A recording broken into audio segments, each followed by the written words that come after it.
This is so random, but I found out that I was conceived underneath a Christmas tree, and I feel like my whole life has been a lie.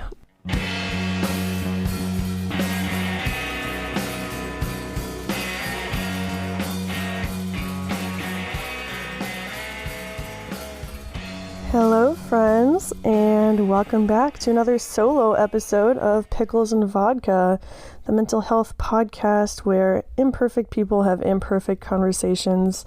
I'm Christina, the most imperfect host of them all, and I hope y'all are ready for this episode. It's been a while in coming, and by a while I mean like 2 weeks, but every time I skip a week or two on this podcast, I feel really guilty and start building up the story in my mind, like, oh, once they hear this, they won't hate me, and I will be absolved of my guilt, and everyone will feel sorry for me, and blah, blah, blah. But no, I'm just lazy and mentally ill, and, did I mention lazy? See, I've started the self-deprecation already, so, this is going to be a juicy one. As I am recording this, I am lying in my parents' bed. They are at church, and I am just like questioning my whole life because I don't have a mattress like this. You know how you get used to a certain quality of life and it's fine, it serves its purpose, but then you experience like something better and everything just crumbles down around you, and you're like, I need a mattress that I can control with a remote control that heats itself up and sings you to sleep. No, I'm just kidding. It doesn't do those things, but it's pretty fucking nice. And they have carpet in here, so the acoustics are amazing. My new plan for recording might be to come here every Sunday and just record on their bed while they're at church. Worse plans have been made. Okay, I need to get into serious mode because this episode is mostly going to be me updating y'all about the last, essentially month of my life and all the crazy shit that's happened to me. But I also have some fun things to do. I have an old journal entry from Thanksgiving 2009 that I want to read because, unfortunately, it is still relevant in a lot of ways, but also it's been a while since I talked about the stuff going on in my life, and not just the surface stuff, which by now it's pretty easy for me to talk about that, but the really, really painful stuff that happens underneath the surface that I'm afraid to talk about because I'm afraid of what people think of me because of it, or because talking about it just depresses me so much. I just don't like to do that. But this podcast is all about being vulnerable, and if I can't be vulnerable, then what's the point of all this? So let me take you back to, when did this even happen? It was shortly after I got laid off from my job that I moved to Virginia for. As you know, I had been dating someone that I had a really, really strong connection with and thought they were my soulmate and blah, blah, blah. I know. I can see you shaking your head at me, but I'm not going to feel guilty for being hopeful. I will never let others make me feel ashamed for opening myself to another person. Yes, the potential for pain is there. Yes, I could potentially look really stupid if that person screws me over. But at the end of the day, I'm just happy that I'm feeling something. I'm just happy that I'm capable of opening myself up to someone and trusting someone. And that is kind of miraculous if you think about it. Like, the more, and I haven't even had it as bad as some people, but it just really, I have a lot of respect for someone who can go through just nightmarish situations and get their heart stomped on and then go back and open themselves up to love again. And that's really beautiful. And obviously don't be dumb about it. Like obviously be safe and listen to your friends if they're all telling you the same red flags. But But yeah, I'm trying to move on from that chapter with my head held high, and just honestly at this point I'm just trying to survive this year. Jesus Christ, what a fucking year. In the end, when all is said and done, I think it's really easy to be bitter and close yourself off to all new relationships, but I mean, I'm kind of skipping ahead because, I break up with this person. But in the end, I don't regret anything because it's kind of nice to prove to yourself that you can start new relationships and that you're not some salty bitch that's closed yourself off to good things. But anyway, this person and I really connected, and they checked all the boxes, and yeah, it just felt super serious. And from the beginning, we were both really busy, so we would only hang out like on a weekend, maybe one weekday in between. But when you're super busy, you don't really mind that. Absence makes the heart grow fonder and all that shit. But I kind of felt them growing distant around Halloween because they kept kind of making excuses to not show up to things, and whatever, people are busy. But then the morning, I want to say like one of the weekdays after Halloween weekend, I got a notification that morning that I owed the government a lot of money. And I don't want to go into too many details here, but essentially they were saying that I owed them back all the unemployment that I had gotten in the previous year while I was in treatment and stuff. And it was a really big number, and I had a panic attack, and I called in sick from work, and I drove to my parents' house, and I was just lying on the couch and telling my sister, Caroline, how upset I was. No. I came and I poured my heart out to her, and she said it was going to be okay. And then we started watching a show on TV or something. And while we were watching the show, I get this text from the person I was dating, essentially saying, hey, I don't have time for this relationship. I can't be who you need. I don't regret anything. We have great chemistry. It's just not meant to be right now, blah, blah, blah. This long ass text. And I just laughed. Like, I went to the bathroom and I just like started laughing. Cause like, what even is my life? It's just like, this is why I have trust issues. When things start going well, my first impulse is to be suspicious because stuff like this happens. So basically the same day I was informed I owe the government thousands of dollars, this person breaks up with me that I thought was essentially my soulmate. And it just was not a fun time at all. It took me 4 days before I could even respond to the text because I was so upset. I'm pulling it up now. I don't want to read the text verbatim because I respect this person's privacy, even though they knew from the beginning that I had a mental health podcast. Whatever. They probably won't be listening to this, but you never know. If you're listening, well, I hope things are going well for you. First of all, I hope you're getting your shit together. And you're not my problem anymore. And also, yeah, I'm going to stop right there, lest I say something I regret. Okay, it looks like I deleted the text thread. Oh, no, here it is. Oh, yeah, it was literally Halloween that this happened. Halloween. You cannot make this shit up. So they basically said they're not emotionally available for the relationship right now. Can't focus on you because there's just too much shit going on. You've been really great to me. Thanks for caring about me.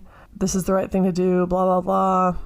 Just reassuring me that I didn't do anything wrong and, all this stuff.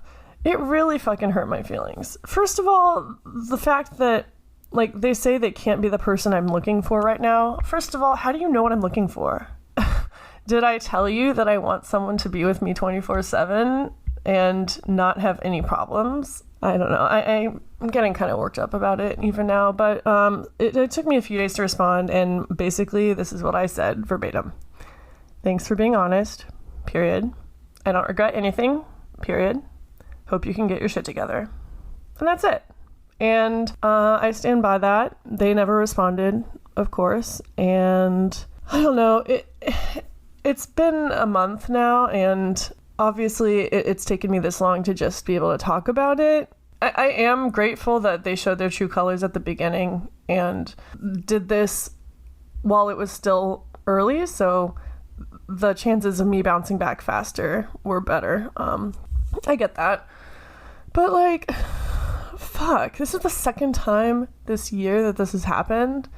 I don't think I talked about the other time because, I just didn't talk about it much in detail, but I'm starting to see a pattern of this, and it makes me want to just shut myself off from everybody and not form attachments with anyone else and just die with my cats.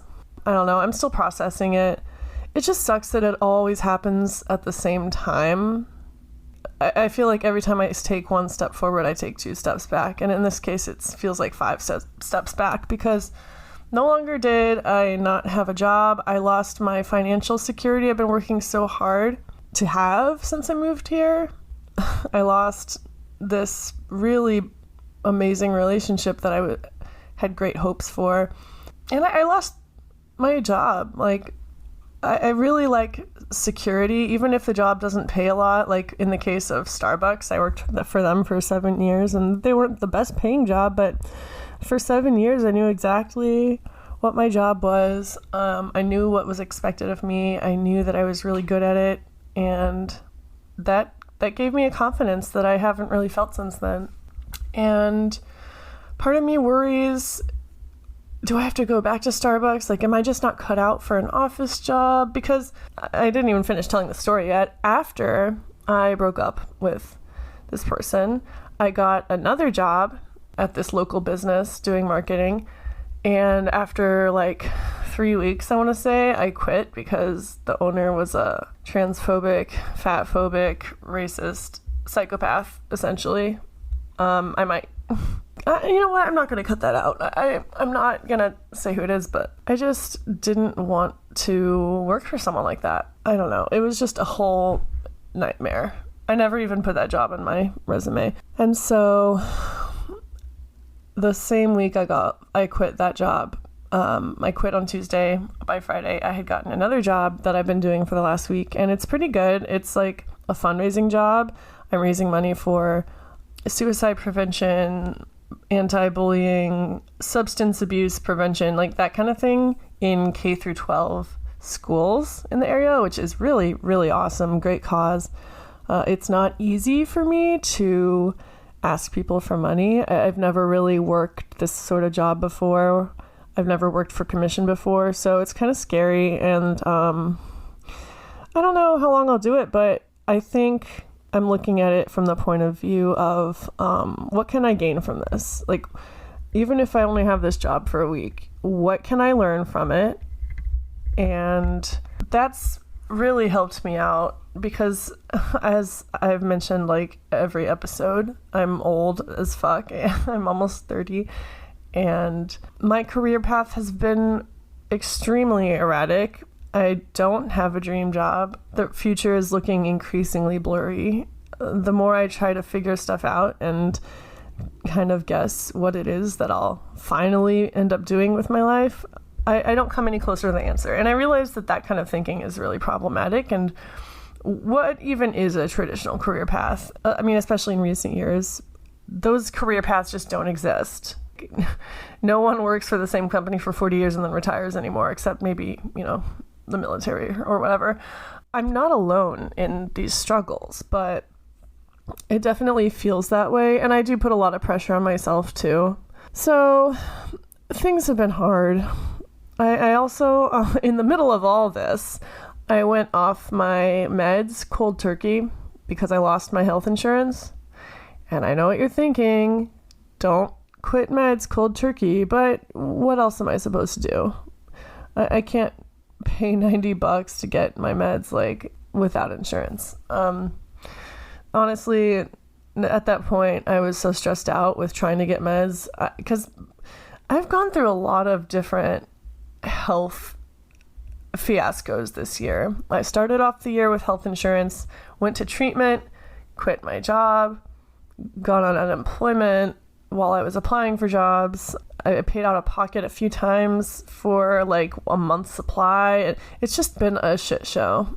And so even though it sucked getting off my meds cold turkey, I kind of am relieved that that's one less thing I have to deal with now. And that's an extremely potentially problematic point of view, because I've made it no secret through the course of this podcast that I am pro-medication. I don't think you should put all your hopes and dreams on medication. Although maybe, I don't know. For me personally, all I can do is speak from my experience.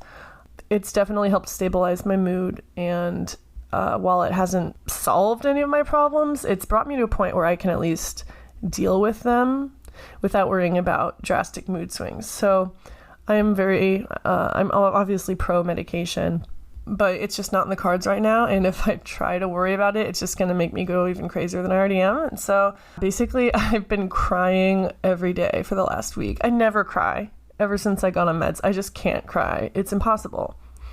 And I have cried more in the last couple weeks than I have in the last couple years, and it's kind of nice. Actually, I have a car now for the first time since 2014, and one of the hidden benefits of having a car is that you can go in there and cry as loud as you want, and no one's going to hear you.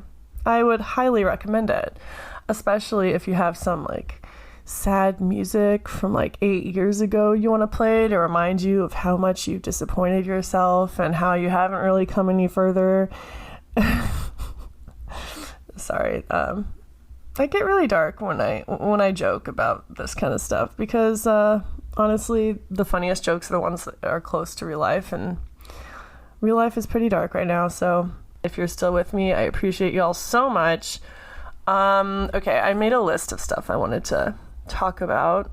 I'm gonna do another solo episode here in a couple weeks where I kind of reflect on the podcast over the year and like everything that's happened for me personally and all the amazing changes that have been going on with the podcast. But for now, coming from a strictly personal viewpoint, I think I'm just trying to survive, honestly.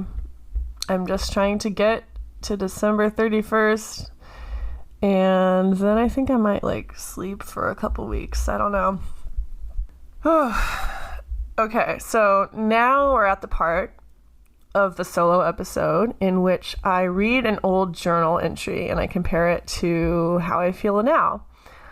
I did this last week for the first time, and it was really cool, and I think it's going to be a tradition.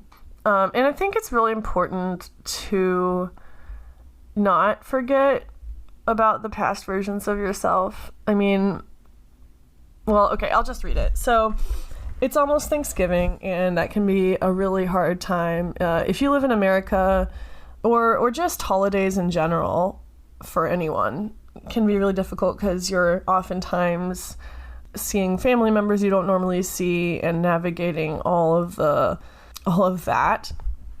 Or you're by yourself, and that sucks too. And if you are like me and you are struggling with an eating disorder, there's often really complicated emotions to go along with these holidays. Actually, I want to give a really quick shout out to my friend Jacqueline of the Binge Breakers podcast. I feel like I give her a shout out like every episode, but she deserves it. She's doing really great things for bulimia treatment, for accessible bulimia treatment. But she just published a podcast episode called something to the effect of the do's and the don'ts of Thanksgiving or like holidays with an eating disorder. I totally am butchering that, but it's really, really great, and I highly recommend that y'all listen to it. If you struggle with an eating disorder, or if someone you know does, lots of great tips for navigating the holidays. But anyway, this journal entry that I'm about to read was written on the 29th of November, 2009. As I'm recording this, it is the 21st of November, 2021. So 12 years ago, 13 years ago, I don't know. I cannot do math to save my life. Oh, sorry, this bed that I'm on is making me really tired. Okay, so I'm going to start reading. By the way, trigger warning, I do talk about suicidal ideation and self-harm. I've omitted the parts where I talk about it in detail, but it's still really depressing to read, so trigger warning for that. All right, Sunday, 29th November, 2009. All I want is for this to end, so very, very much. Nobody has an idea. I have never felt so out of control and pathetic in my life. If I weren't such a chicken, I'd end it all right now, then maybe someone would care. We spent Thanksgiving break at my aunt's farm in Missouri, and it was going really well until I had one of my episodes over some stupid, pointless thing, and my mom and I fought, and I ended up self-harming. When my dad walked into the room and saw my mom and me fighting, I told him how I felt, and he just laughed. Why does he do that? Does he not take me seriously? My pain is real. This is not a typical teen cliche. Sorry for laughing. I just want to be normal, to be able to go to a social gathering without having to shut myself in the bathroom half of the time, to be able to wear sleeveless shirts again, to have a vacation and enjoy my family members without worrying about mood swings. I hate this. I wish insert friend's name would call right now. Better yet, I wish I had the guts to call her, but I never know how to initiate the conversation when I'm the one that needs help. Quote, to be loved is to love other people, end quote. Does this mean I need to work harder at reaching out to my friends, family, and classmates? Because right now I feel like no one cares. There is no escape. I know it's not true, but I feel like I don't have a friend in the world. Words can't describe the aching despair that blackens my heart. I just want to feel loved, to have someone tell me I matter, or even that I'm beautiful. I want someone to fiercely pursue me and pull me out of this depression, but it's never going to happen. I am worthless and a failure. No one will ever want me. Who am I kidding? Okay, so that's the end of that entry. I know, it's pretty dark. I found a lot of really interesting parallels to my life now. I still feel like I can't go to social gatherings without having to shut myself in the bathroom half the time. I mean, I've gotten better for sure, but we all have had those moments, especially if we are still talking to our parents and they make us feel like kids again. I don't know. But I want to talk about the quote, to be loved is to love other people. First of all, I don't know where I got that quote from, but I've heard some version of it before many times over the years. And I've always kind of had a problem with it. Like, if you can't love... Well, okay, I'm thinking of the quote that's like, if you can't love yourself, then how do you expect other people to love you? I disagree with that. I think people can have really complicated relationships with themselves, and as we know, mental illness is a thing, and also just because you have a complicated relationship with yourself doesn't mean you can't pour out love to other people. I don't know. I've just always had a problem with that quote. But the quote that I mentioned in this journal entry is, to be loved is to love other people. And it kind of makes me wonder where I heard it, first of all, but it also makes me kind of sad because I think it's clear when I am reading through these entries how much I love other people. I'm always talking about my friends and the struggles they're going through and how much I wish I could help them. I'm always talking about how I wish I could just have the guts to go talk to people. And at the same time, I feel very unloved, even though now I can say, of course, people loved me, but I didn't feel it back then. So the quote, to say that the definition of being loved is to love other people, if I was taking that to heart, then I must not have felt like people loved me, because I loved other people, but yet other people didn't love me, or at least I didn't perceive them to love me. And so it makes sense why I was really confused and insecure at the time when I surrounded myself with colloquialisms like that. I don't know. I feel a lot of different things. Obviously, like it comes across as melodramatic and it makes me laugh. But if I'm being completely honest, I still feel like this sometimes. I still feel like there's no escape. I still feel like the aching despair in my heart is just so heavy. I can't tell anyone. No one wants to hear. I feel like people look at my problems and laugh at me because they're not big enough, quote unquote. It's total bullshit, but I still do see some parallels between me and my past self in that regard, and it makes me really sad. but also proud because A, I've survived this long, and B, I have had relationships that my younger self wouldn't have even dreamed of, like friendships, romantic relationships, family relationships. I've gotten so good at just having relationships and giving love and also accepting love and giving self-love. Like, my relationship with myself has gotten so much better. I mean, obviously it's not perfect, but okay, so I didn't want to leave y'all on that journal entry alone. There's another one that I wrote a few days later on the 1st of December 2009, and I'll just read that real quick before we move into the other topics of the day. Okay, Tuesday, 1st December 2009. After the storms I have endured, this feeling of peace I am experiencing right now is strange, but not unwelcome. Part of me expects it to be fleeting, like just when I start to breathe a sigh of relief, some new thing will erupt. So I'm going to enjoy it without taking it for granted. Right now I feel so weathered and worn, but not in a defeated way. I want to believe that I've just come out of a period of darkness and that now is the time for lighter things. I'm beginning to hear God's voice in my head again, faint as it is. Because y'all need to remember I was trying my best to be a good Christian girl back then. Some things that brought me out of my gloom just yesterday was talking to people, from the new shy girl at lunch to asking a guy about a homework assignment. It feels really good and distracts from the darker aspects of life. Sitting here feeling so healthy and eager and alive, it's hard to believe that just yesterday morning I wanted to kill myself. That was a close call, and even though it passed, I know that there will be more times of despair in the future and that each time will be more tempting and difficult to bear. I really want to grab hold of this peace and not let go because it seems that such times never last long before they're replaced by periods of depression. I hope that what I'm feeling now is the threshold of a new period of light and peace, and that it will be a long time before I experience such soul-numbing darkness again. I want to be able to fight it next time. I don't want to go back to that world of pain, even though it has become my identity and I know I'll miss it. All it takes is for one little thing to go wrong, and the urge to give in and self-harm and despair will overwhelm me. I hope it doesn't happen now because I wouldn't be able to resist.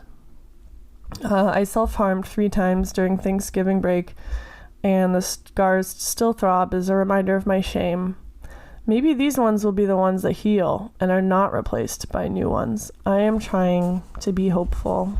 So that one's kind of heartbreaking in a whole different way, but I'm just really, again, struck by how little things have changed since I wrote that. I still feel like I'm always disappointing myself and that the good times never last, and that what's the point of fighting myself if I'm just going to go back and do the same thing all over again. In fact, I'll be honest with y'all, I purged today after going 3 days without, and I felt exactly like I did back in 2009. I felt like I was disappointing myself and that there is nothing more shameful. And it's definitely a cycle, because when you do self-harm or engage in self-harmful behavior, the reaction is often shame, which makes you want to punish yourself, which just starts the whole cycle over again. So reading this was really interesting because I was reading it right after purging, and my first reaction after purging was just to think, now I can't eat all day. I have to work extra hard now to have a good day, and I'm so disgusted with myself and disappointed with myself and all that stuff. But now I know that the only way to move forward is to be gentle to yourself and forgive yourself in some cases. Nothing's gonna change if you keep treating yourself the same. What do you have to lose by treating yourself a little nicer? Nothing. I mean, let's say I treated myself a little nicer and I didn't beat myself up for purging, and then I went out and celebrated by binging and purging again. Okay, that sucks. But I knew I was going to do that anyway, so I didn't lose anything. try being nicer to yourself is all I'm trying to say. I decided that on these solo episodes, I'm gonna just give y'all any recommendations that I found. It could be books, movies, I don't know, whatever. Music. Oh my god, do you all hear this? I'm just like falling asleep on my parents' bed. This is what happens. Oh, by the way, this is so random, but I found out that I was conceived underneath a Christmas tree, and I feel like my whole life has been a lie. I found out this year that I was conceived under a Christmas tree. Anyway, take that as you will. But before I launch into my recs for the week, I wanted to share something really funny from the Pickles and Vodka Instagram. So basically, I found this meme that was originally posted by ELLE_EM on Twitter. And the tweet is this: your Kentucky Derby horse name is a symptom of one of your mental illnesses plus the last thing you ate. And I thought that was really funny, so like I reposted it on the Pickles and Vodka Facebook, and I also posted it on the Pickles and Vodka Instagram, and I got so many hilarious answers that I wanted to read some of them because I feel like we need a little humor break after all the stuff we've been talking about today. I say we like it hasn't been just me like in a room by myself talking about depression. Okay. So, again, your Kentucky Derby horse name is a symptom of one of your mental illnesses plus the last thing you ate. In the lead, we have depression chocolate, closely followed by bulimic sushi, Disassociation Cheese, paranoid peanut butter, mind-reading kale salad, paranoid peanut butter, suicidal blueberry, detached cheese sandwich, bulimia beef and broccoli really rolls off the tongue, compulsive coffee and inattentive bagel, apathetic breakfast sandwich, intrusive thought peanut, which that's just cute, sociopathic cheese curd, which I don't know why that's so funny, but it is. We had a few that were like suicidal ideation grilled cheese, which honestly, what food goes with suicidal ideation better than grilled cheese? You know what I mean? Anxiety tangerine just around the corner. Oh my god. And Kai of the Feelin' Weird podcast, their comment made me spit out my coffee. They said, "I don't believe in myself, asshole." And then they said, "Just kidding. The last thing I ate was honestly Cheerios." I thought that was really funny. Some of the other ones that people said were escapism noodles, which sounds amazing, actually. Social anxiety nacho, just one nacho. Hypochondria avocado, which sounds kind of mysterious, you know? And then my friend Rachel had the most what the fuck one, which was IBS baby Yoda nuggets. My anxiety is weird. Love it. So yeah, I thought those were hilarious. You know, humor is so helpful all the time, but especially right now. And so thank you all for indulging me there. Okay, Recs for the week. I have 2 musical recommendations and a TV show. So the musical ones I'll talk about first. My friend Thomas that I met a few years ago online, he had recommended Aimee Mann to me. And I have never been super into folk music. I mean, I listened to like Fleet Foxes and fucking Mumford & Sons back in high school and my early college days, but lately I've not really been super into folk, except Neil Young. Neil Young is bae forever.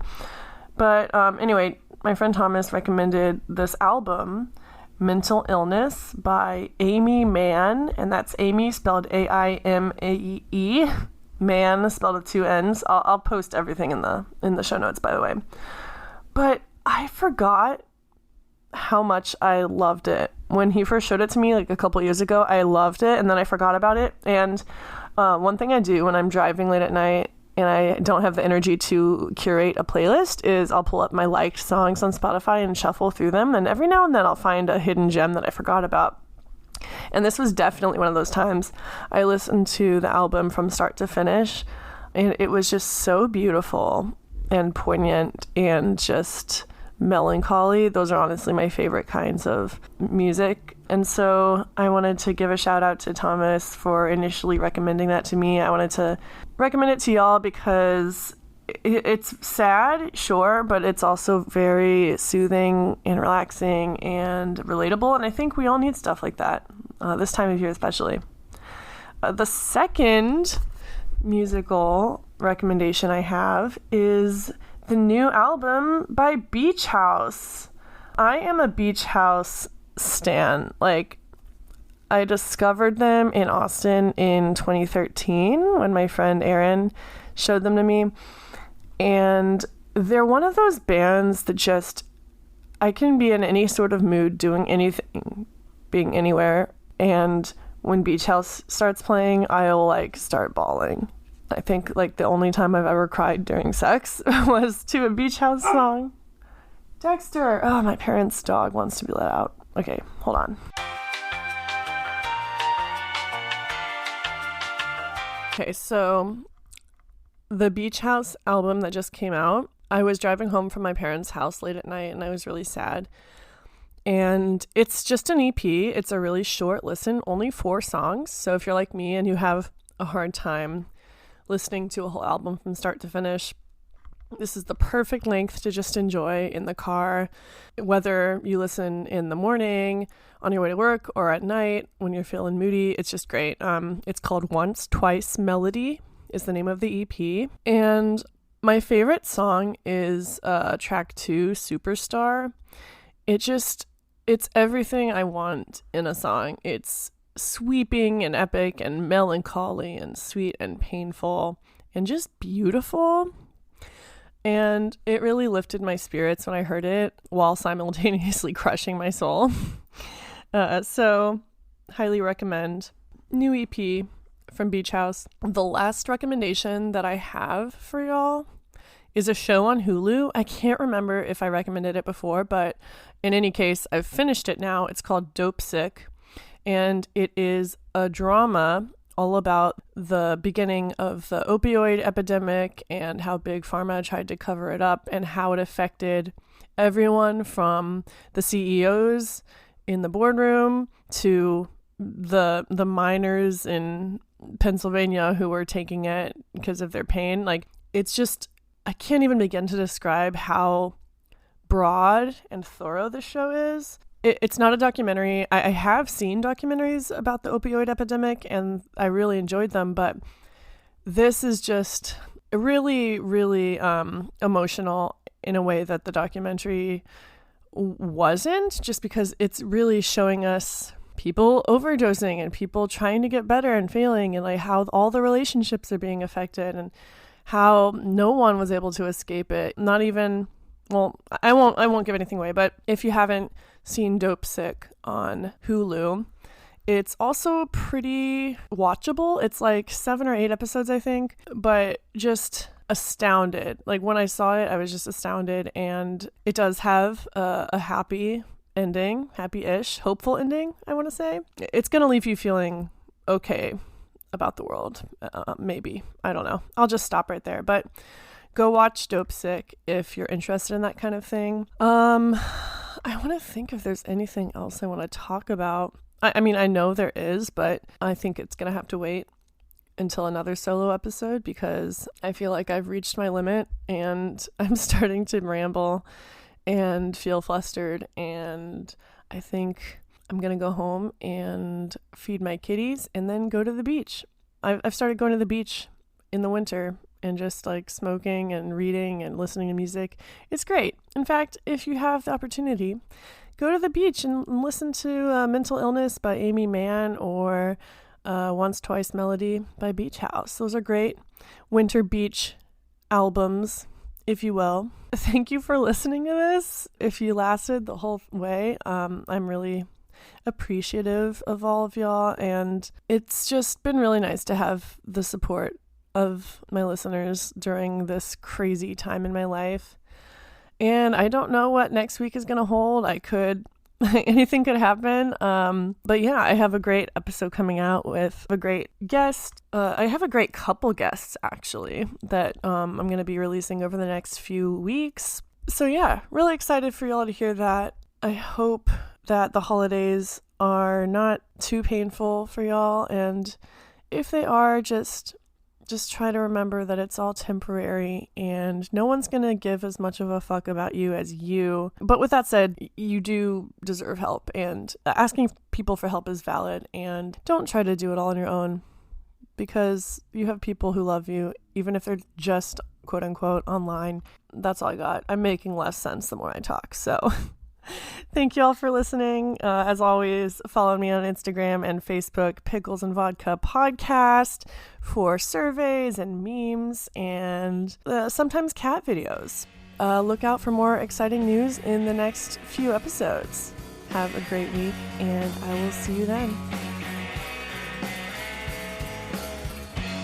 Hey guys, thanks for listening to this episode of Pickles and Vodka.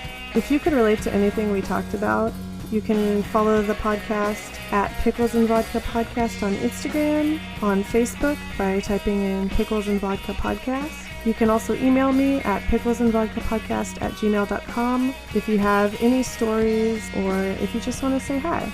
Thanks again for listening, and I hope you guys have a wonderful week. Stay safe.